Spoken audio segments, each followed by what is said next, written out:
우리는 우리 모든 성도님들 삶 속에 주님 주시는 신령한 은혜와 은사와 복이 늘 충만할 수 있기를 간절히 축복합니다. 이번 사순절 기간 동안 우리가 구약에 기록되어 있는 여러 사건들 또는 일들을 통해서, 인물들을 통해서 이 사람들이 예수님과 어떻게 연결되고 있는지 지금 이런 말씀들을 함께 듣고 있습니다. 이제 오늘 우리가 읽은 말씀은 잘 아는 말씀인데요, 아브라함이 100세에 얻은 아들 이삭을 하나님께 번제로 올리는 그런 장면이 이렇게 기록되어 있습니다. 오늘 읽었던 말씀 1절과 2절 말씀을 먼저 잠깐 보시면요, 이런 일이 있은 지 얼마 뒤에 하나님이 아브라함을 시험해 보시려고 그를 부르셨다. 아브라함아 하고 부르시니 아브라함은 예 여기 있습니다 하고 대답하였다. 하나님이 말씀하셨다. 너의 아들 내가 사랑하는 외아들 이삭을 데리고 모리아 땅으로 가거라. 내가 너에게 일러주는 산에서 그를 번제물로 바쳐라 라고 하는 이런 말씀하십니다. 아브라함이 75세가 되었을 때 하나님께서 아브라함을 부르셨습니다. 갈대아 우르라고 하는 지역에 있다가 또 하란으로 옮겨갔었는데, 그 하란에 있던 아브라함을 하나님이 부르시면서 너는 너희 본토와 친척과 아비 집을 떠나 내가 내게 지시할 땅으로 가라. 그곳에서 내가 너를 복이 되게 하겠다. 너를 축복하는 자에게는 내가 복을 줄 것이고 너를 저주하는 자에게는 내가 저주를 내릴 것이다. 너를 통하여 또 너희 후손을 통하여 세계 모든 민족이 복을 얻을 것이다 라고 하는 이런 말씀으로 하나님이 아브라함을 부르십니다. 약 10년쯤 지나서 이제 이스마엘이라고 하는 아들을 낳게 되는데, 그 아브라함의 아내인 사라는 이미 나이가 많고 성경 표현대로 경수가 끊어져서 자녀를 이제 낳을 수 없는 그런 상황이에요. 그런데 하나님께서는 이 이스마엘, 사라의 몸종이었던 하갈에게 태어난 그 이스마엘은 하나님이 택한 자가 아니라고 하시면서 하나님이 약속한 아들이 있으니까 그가 태어날 때까지 기다리라고 하는 그런 말씀하시거든요. 그러다가 이제 100세가 되었을 때 이삭을 낳게 되는 겁니다. 아브라함이 100세, 그리고 그의 부인인 아내 사라가 90세가 되었을 때 하나님께서는 이 가정에 정말 이 이삭이 태어나게끔 해주셨습니다. 그리고 이제 시간이 어느 정도 지나게 됐는데 이 이삭도 어느 정도 성장을 했습니다. 성장했는데 이때 나이가 정확하게 몇 살인지 몰라요. 이 하나님이 아브라함에게 너의 독자 이삭을 내가 지시한 땅 모리아에 있는 한 산에 가서 그곳에서 그를 번제물로 바쳐라라고 했을 때 이때 이삭의 나이가 몇 살이나 됐는지는 우리가 정확하게 알지 못합니다. 그런데 이제 많은 신학자들이 추측하는 것은 어린아이는 아니었을 거라는 거예요. 저는 어렸을 때 이 부분을 보면서 이삭의 나이가 8살이나 12살쯤 되지 않았을까 그런 생각을 했었는데, 이제 신학자들의 이야기를 들어보면 아주 많게 볼 때는 거의 40살 가까운 나이까지도 이렇게 보고 있습니다.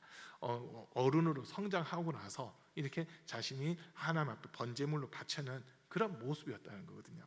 그래서 이제 제가 대학원 다닐 때도 구약학을 가르치는 교수님이 이 창세기 22장뿐만 아니라 23장 1절을 통해서 이 이삭의 번제로 바쳐졌을 때 나이를 추론을 하는 그 이야기를 한번 이렇게 쭉 하시더라고요.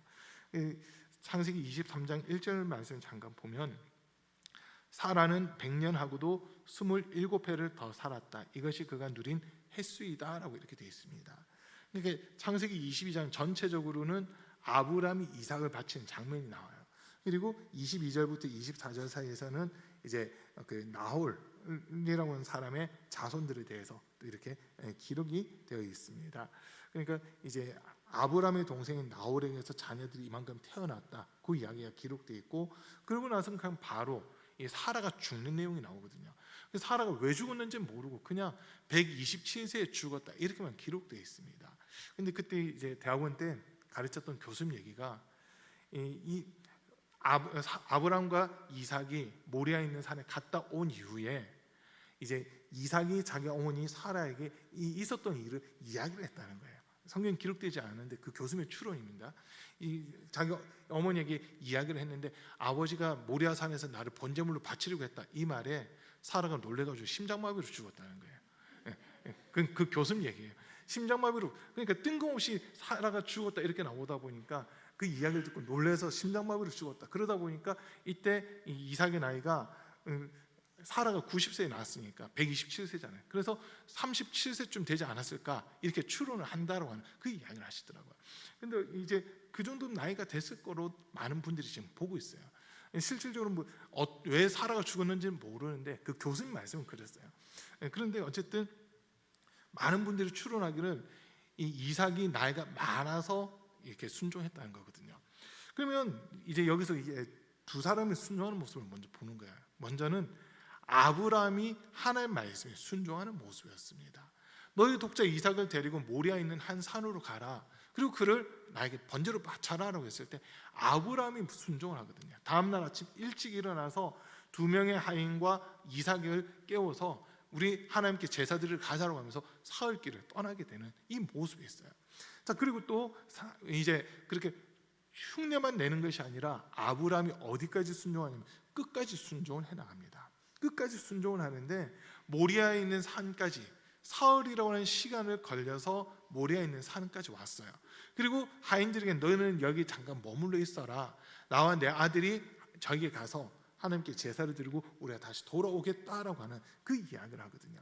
그러면서 이제 모리아 산 꼭대기에 올라가고 그곳에서 제단을 쌓고 또 하나님 앞에 번제를 드리는 지금 이런 모습인데, 지금 10절 말씀 잠깐 볼게요. 10절에 보면 9절과 10절 말씀에 보면은 그들이 하나님이 말씀하신 그곳에 이르러서 아브라함은 거기에 제단을 쌓고 제단 위에 장작을 벌려 놓았다. 그런 다음에 제 자식 이삭을 묶어서 제단 장작 위에 올려 놓았다. 그는 손에 칼을 들고서 아들을 잡으려고 하였다. 자, 아브라함이 순종하는데 언제까지 순종하냐면 마지막 순간까지 순종하는 거예요.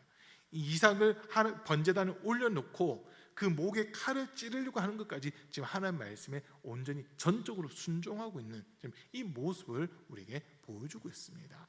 자, 그리고 두 번째 순종하는 모습은 이삭이 순종하는 모습입니다. 좀 전에 설명드렸듯이 이삭이 어린아이가 아니라 이미 성년이 되고 어른이 된 다음이라고 했을 때 자신을 이렇게 내려놓는다고 하는 게 쉽지 않거든요. 어린아이도 자기를 죽인다면은 도망갈 겁니다. 그런데 이 이삭은 그냥 자기가 제물이 되더라도 이건 하나님의 뜻이니까 여기엔 내가 순종해야 된다고 하면서 불순종의 의지를 나타내는 것이 아니라 끝까지 제단 위에 올라가서 자기 아버지 아브라함이 자기 목에다 칼을 대는 그때까지도 순종하고 있는 이 모습을 우리에게 보여주고 있습니다. 먼저 이 순종하는 모습에서 우리는 예수의 모습을 하나 보게 되는 거거든요. 빌립보서 2장 5절부터 10절까지 말씀인데요. 빌립보서 2장 5절부터 10절까지 말씀, 여러분 잘 아실 말씀이에요.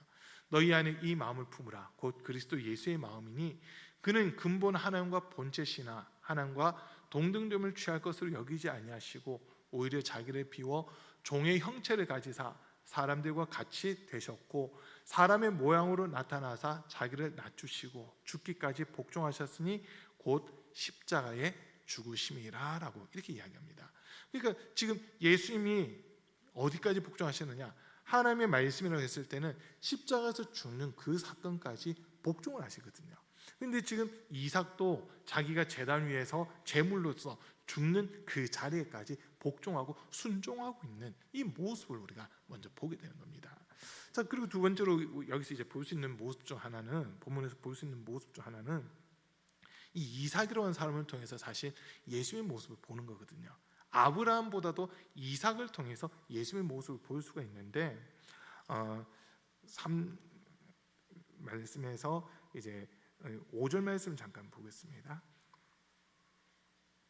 5절 말씀을 보면요, 그는 자기 종들에게 말하였다. 내가 이 아이와 저리로 가서 예배를 드리고 너희에게로 함께 돌아올 터이니 그동안 너희는 나와 함께 여기에서 기다리고 있거라. 아브라함은 번제에 쓸 장작을 아들에게 지우고 자신은 불과 칼을 챙긴 다음에 두 사람은 함께 걸었다. 자, 지금 아들 이삭이 장작 더미를 짊어지고 있잖아요.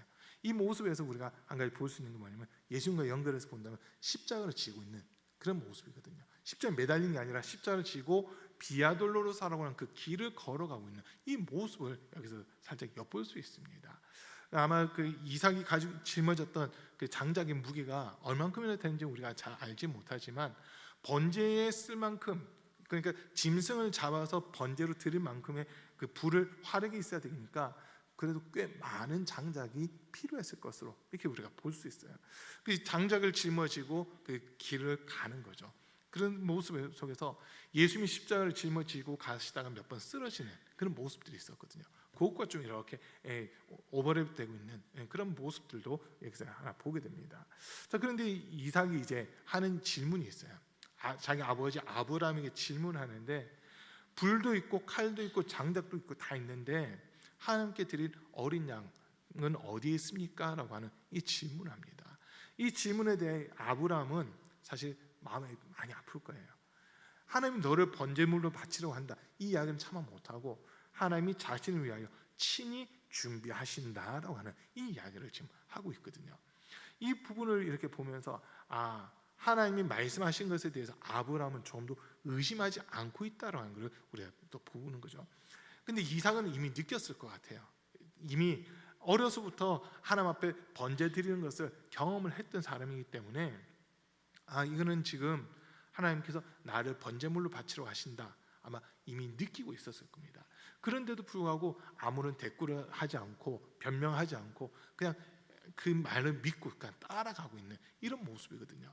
그리고 지금 9절 말씀에서 보면 그들이 하나님이 말씀하신 그곳에 이르러서 아브라함을 거기에 제단을 쌓고 제단 위에 장작을 벌려놓았다. 그런 다음에 제 자식 이삭을 묶어서 제단 장작 위에 올려 놓았다. 지금 이 이삭의 모습은요, 이사야 53장에 있는 말씀에서 좀 유추가 된 모습인데, 이사야 53장에서는 고난받는 종을 이렇게 묘사를 하고 있잖아요. 설명하고 있는데, 예수님이 고난받는 그 모습을 예수님보다 600년 전에 먼저 보고는 이렇게 기록한 거거든요. 근데 그때 뭐라고 얘기하냐면 그는 도살장에 끌려가는 양같이 아무런 말하지 않았다라고 이런 표현이 나와 있습니다. 도살장에 끌려가는 양처럼 아무 소리 하지 않고 그냥 끝까지 따라가는 이 모습이 지금 이삭에게서 나타나고 있다는 거거든요. 그러니까 지금 이삭은 자기가 제물이 될 것도 알고 있었던 거예요. 몰랐다가 만약 이런 상황이 생겼으면 아마 큰 소리 치면서 그 자리를 도망치려고 했을 겁니다. 근데 도망치는 것이 아니라 아브라함이 어떻게 보면 약속한 게 한 가지 있어요. 종들에게 우리가 저곳에 가서 하나님께 제사 드리고 우리가 다시 돌아오겠다고 하잖아요. 근데 아브라함에게 주셨던 하나님의 말씀, 이삭을 번제로 바치는 거거든요. 그러면 아브라함만 돌아와야 되는데 이삭이 같이 돌아오겠다고 하는 그 약속을 하는데, 이 말씀 속에 하나님께서 이삭을 제물로 바치라 하셨다 하더라도, 내가 이삭을 바친다 하더라도 하나님이 이삭을 다시 살려주실 것이다. 첫 번째. 두 번째는 하나님의 약속은 변함이 없으니까 이삭을 데려가신다 하면 다른 아들을 나에게 주실 거다. 둘 중 한 가지는 이 아브라함이 믿고 있었다는 겁니다. 그래서 하나님께서 우리가 히브리서 말씀을 보면 아브라함의 이 믿음을 하나님이 의로 여기셨다라고 하는 그런 내용이 나오거든요. 아브라함의 하나님의 약속에 대해서 전혀 의심하지 않는 겁니다. 이삭을 번제로 바치면 하나님이 이를 다시 살려줄 거다. 첫 번째. 두 번째는 이삭을 하나님이 데려가신다면 이삭을 대신해서 다른 아들이라도 주실 거다. 두 번째인데, 근데 두 번째보다는 첫 번째 약속 믿은 거예요.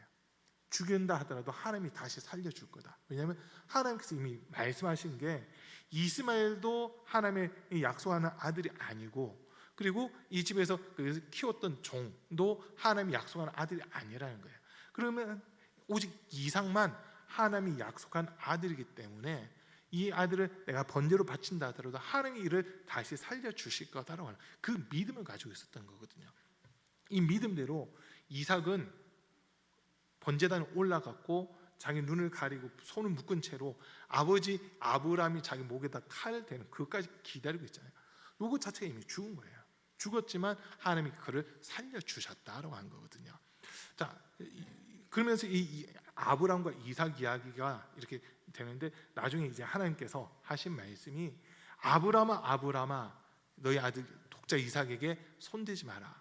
너가 나를 이만큼 사랑한 줄 이제서 내가 알았다라고 하시면서 이제 하나님이 약속하신 말씀들이 이루어질 것을 다시 한번 약속을 하신 겁니다.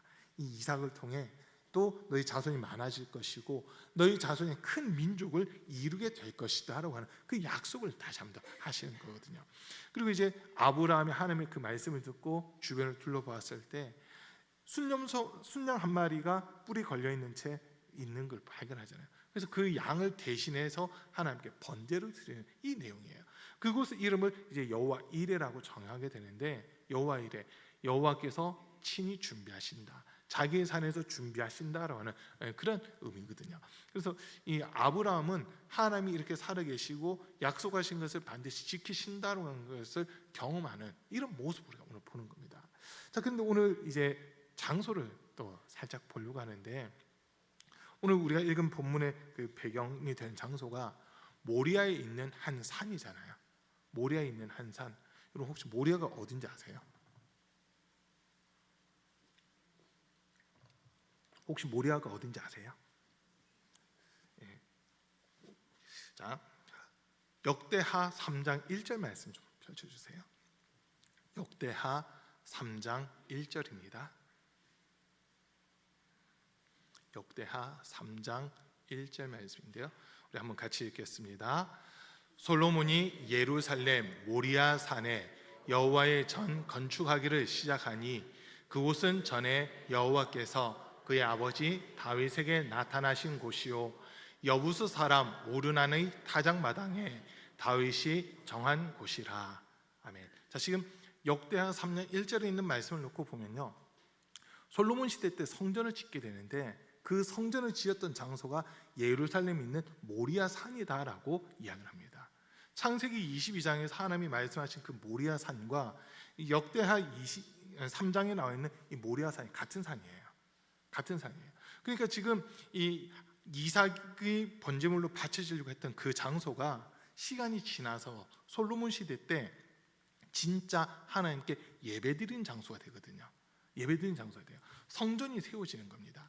그 성전, 솔로몬이 왕이 되고 나서 4년째 되는 해에 건축을 시작해서 7년 동안 건축을 합니다. 그리고 그 이후에 13년 동안 성을 건축하거든요. 성을 건축해요. 그 전에는 이제 다윗이 시온산이라고 하는 곳에 자신의 성을 세우고 이스라엘 백성들을 다스렸다면, 시온산이 아닌 이제 이 모리아산 쪽에다가 성전도 세우고 성도 쌓는 이런 모습들이 나타났던 겁니다. 그래서 특별히 이 모리아산의 성전이라고 하는 곳은 이제 지금은 이스라엘 가면 그 자리는 그대로 있어요. 지금은 황금돔이라 해가지고 이슬람 최대 사원이 성전이 있던 자리에 세워져 있고, 그 지하에 내려가면 통곡의 벽이라 해가지고 그 서쪽 편에 통곡의 벽만 지금 남아 있거든요. 지금 이 지도를 이렇게 보시면 한 가운데 흰색으로 해서 성전산이라고 되어 있는데 혹시 보이시나요? 성전산이라고 보이시죠? 예, 거기가 성전산에서 이제 가운데 약간 오각형, 사각형 비슷하게 생겼고 빨간 점돼 있는 데가 예루살렘 성전이래요. 저기 성전이고요. 그 성전 뜰 위쪽에 보면 빨간 줄로 해가지고 왼쪽으로 쭉 그어진데 좀 굵은 빨간색 선 하나 보이세요? 저게 비아돌로로사라 해가지고 예수님이 그 고난의 길을 걸어가시는 거거든요. 저게 가봐서 보면 14경이라 해가지고 14가지 장소들이 다 마련되어 있습니다. 예수님이 십자가 처형을 받도록 선고받은 곳부터 시작해서 가시 면류관 쓴 곳, 채찍 맞으신 곳, 십자가를 짊어지신 곳, 그리고 가면서 예수님이 3번 쓰러지세요. 첫 번째 쓰러지시면서 예수님과 어머니 마리아가 눈이 마주친 곳, 또 두 번째 쓰러지면서 예수님 어머니가 예수님에게 손을 댄 곳, 세 번째 쓰러졌을 때는 한 여인이 예수님 얼굴에 수건을 갖다 대서 피를 닦아준 곳, 그러면서 그곳에 예수님의 손자국이, 예수님이 다시 일어서려고 하다 보니까 손자국이 이렇게 남았다고 뭐 이런 데가 있어요. 그리고 나서 그 이후에 오르막길이 되는데 그 오르막길에서는 구레네 사람 시몬이 예수님 십자가 대신 짊어져요. 그 올라간 다음에는 이제 옷이 벗겨지고, 그 다음에 십자가에 못 박히고 십자가가 세워지고, 그 십자가에서 예수님이 내려져서 무덤에 묻히는 그리고 부활하신 후에 제일 처음 섰다고 하는 장소까지 해서 14개 장소가 쭉 연결되어 있는 게 저 빨간 줄로 되어 있는 비아돌로로사라고 하는 거거든요. 근데 저 비아돌로로사에서 약간 왼쪽 편에 보시면 지금 여러분 보시는데 혹시 글씨 보이세요? 성묘교회라고 보이시죠? 저기가 예수님의 그 십자가가 있었던 곳이라고 보시면 돼요. 예수님이 시신을 눕혔던 곳인데, 시신을 눕혔던 곳, 십자가 섰던 곳 다 같은 장소입니다. 같은 장소예요. 불과 5m 떨어졌을까 한 뭐 이런 장소거든요. 자, 제가 이 지도를 일부러 준비를 했는데 예수님과 연결이 되는 거예요. 이삭이 자신을 희생제물로 바쳤던 그곳이 지금 성전산이라고 하는 저곳에 성전이 세워졌고, 시간이 더 지나서는 이제 예수님이 그 성묘교회라고 한 곳, 예수님이 십자가가 있는 곳으로 연결되고 있는 장소라는 거거든요. 그러니까 지금 성전산에서 성묘교회까지 거리는 얼마 안 됩니다. 얼마 안 돼요. 한 100m 정도 될까 이러거든요. 지금 그림의 밑에 쪽에 보시면 시온산이라고 하는 데가 혹시 보이세요? 주황색 동그라미로 되어 있는데, 시온산. 그 시온산이 있고 그 오른쪽 편에 이제 보면은 초록색 테두리로 해서 다윗성이 있습니다. 저기가 시온산이라는 곳이거든요. 그러니까 산은 가까운데 이제 봉우리가 서로 다른 곳이다 보니까 이렇게 돼 있고, 그리고 지금 성전산 오른쪽에 또 주황색으로 동그라미 되어 있는 데가 겟세마네 동산입니다. 예수님이 기도하셨던 곳.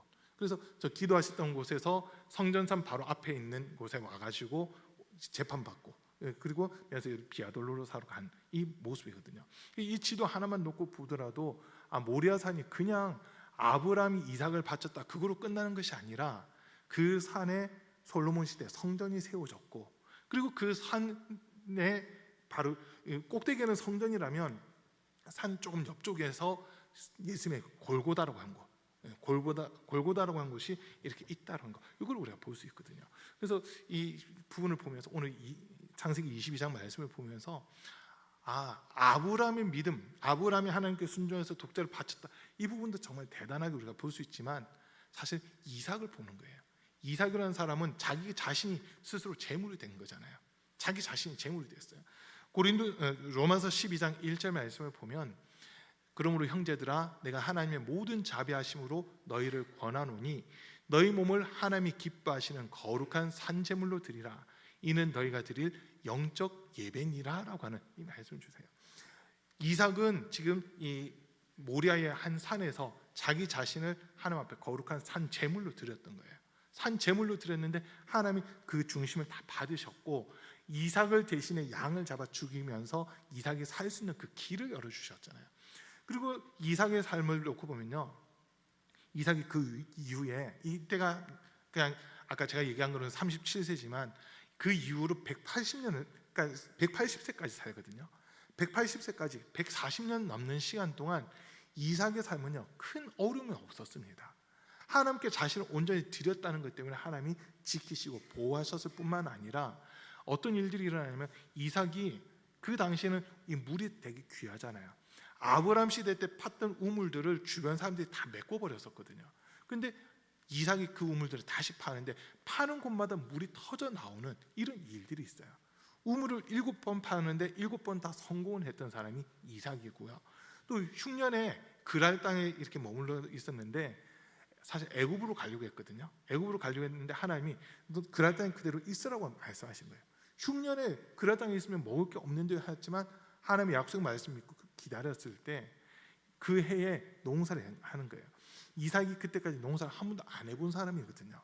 농사를 한 번도 안 해본 사람이 그의 농사를 해서 100배나 얻게 되는 이런 모습들도 있습니다. 자기 자신을 하나님 온전히 한번 드렸을 때 하나님께서는 그의 삶 속에 은혜와 복을 더해 주시는데, 하는 일들마다 잘 되게 하시고 형통케 하시는 그런 복을 주셨을 뿐만 아니라, 아브라함, 이삭, 야곱, 요셉 이 네 사람의 족장들 중에서도 제일 오랫동안 살았던 사람이 이 이삭이 되는 겁니다. 아브라함이 175세를 살고요, 이삭이 180세를 살고, 야곱이 143세를 살고, 또 요셉이 110세를 살거든요. 그런데 어쨌든 족장들 중에서는 이삭이 제일 오랫동안 살아요. 제일 평탄한 삶을 살고 큰 어려움 없이 살았던 그런 사람이 이삭이 되는 겁니다. 이유는 자기 자신을 하나님께 온전히 드렸다는 거거든요. 그런데 그런 모습이 누구냐 했을 때 예수님밖에 없는 거예요. 사실은 예수님이 자기 자신을 온전히 드리셨고, 아까 이삭이 장장 맨 그 모습이 예수님 십자가를 메고 비아돌로로사 고난의 길을 걸어가신 그 모습과도 연결이 됐었고요. 예수님이 십자가에서 죽으셨지만 3일 만에 부활을 하셨잖아요. 사흘길 걸어갔던 거 이거 자체가 어떻게 보면 이삭이 죽고 부활했다고 하는 것을 나타내는 그런 부분하고도 연결이 되고 있거든요. 그래서 하나님께서는 자기를 신뢰하고 믿고 따르는 자들에게 생명을 주신다라고 하는 거, 이걸 우리는 볼 수 있습니다. 예수님은 우리에게 생명을 주기 위해서 자기 자신을 내어주신 거고, 이삭은 하나님의 말씀을 했을 때 그 말씀을 끝까지 믿고 순종하였기에 하나님께서 이삭의 삶을 책임지시고 보장하시는 그런 모습들이 되었다고 한 거거든요.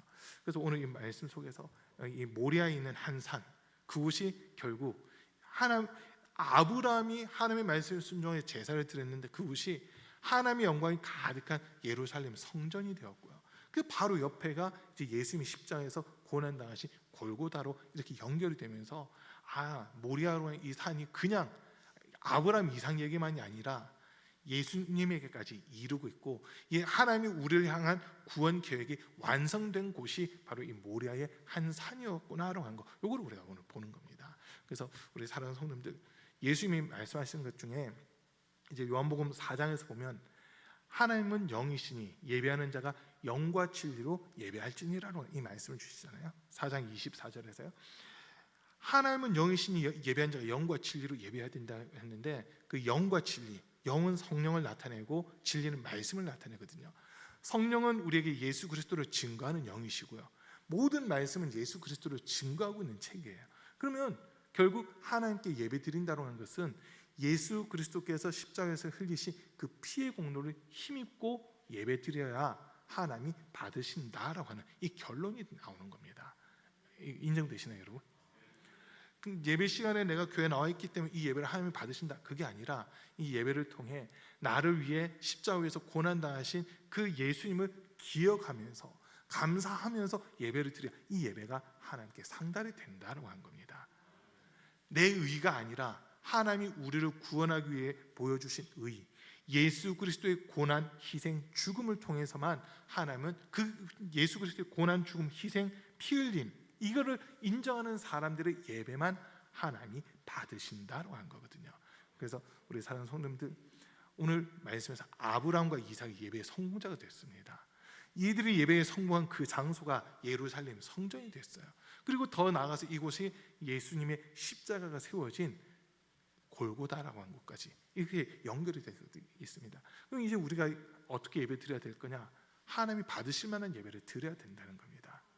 하나님이 살아계시고 하나님이 우리를 구원하실 그 계획을 가지고 계시며, 그 구원의 계획이라고 하는 것은 예수 그리스도의 희생을 통해서, 예수 그리스도의 피 흘림, 고난, 죽음을 통해서만 하나님의 거룩한 뜻이 이루어졌다, 이것을 인정하는 믿음으로 드린 예배, 이거를 하나님이 기쁘게 받으시는 겁니다. 그래서 우리 사랑하는 성도님들도 아브라함, 이삭이 예배의 성공자가 된 것처럼 우리 사랑하는 성도님들도 예배의 성공자 될 수 있기를 간절히 축복합니다. 예배의 성공자는요, 하나님이 책임지십니다. 예배의 성공자는 하나님이 보존하십니다. 예배의 성공자는 하나님이 그 앞길도 열어주시는 겁니다. 그래서 우리 모든 성도님들 예배의 성공자 될 수 있기를 주님으로 간절히 축복합니다.